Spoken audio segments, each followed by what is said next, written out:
Hello बच्चों, आइए इस प्रश्न को देखते हैं। पीयूष ग्रंथि की उत्पत्ति होती है विकल्प ए एक्टोडर्म से, विकल्प बी एंडोडर्म से, विकल्प सी मेसोडर्म से या विकल्प डी उपरोक्त में से कोई। इस प्रश्न की जो मुख्य अवधारणा है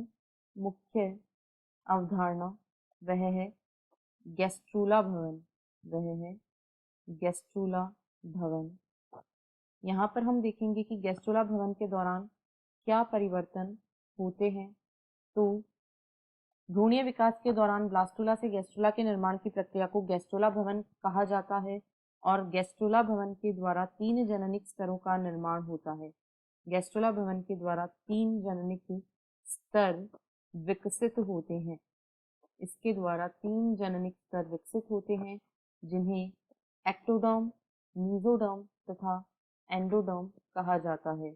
बाहरी स्तर को एक्टोडर्म, मध्य स्तर को मेसोडर्म तथा सबसे आंतरिक जननिक स्तर जो होता है उसे एंडोडर्म कहा जाता है। इस प्रकार गैस्ट्रुला भवन के द्वारा ये तीनों जननिक स्तर विकसित होते हैं।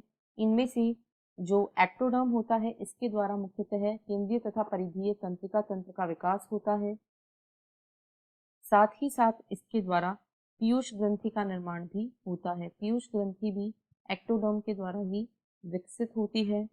इसी के साथ स्तन ग्रंथियों का विकास, आंख, कान, नाक आदि का विकास, स्तन ग्रंथियां, आंख, कान व नाक आदि सभी भाग जो हैं वे एक्टोडर्म से विकसित होते हैं।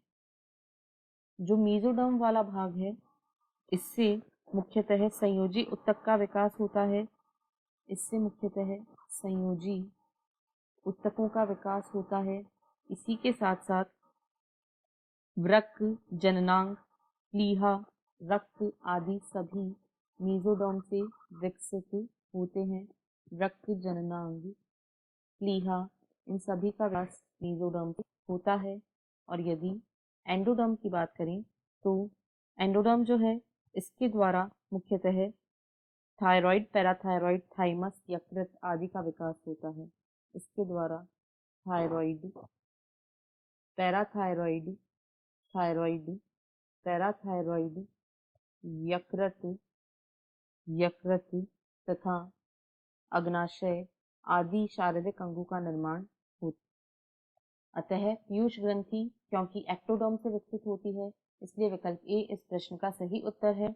आशा है आपको प्रश्न समझ आया होगा। धन्यवाद।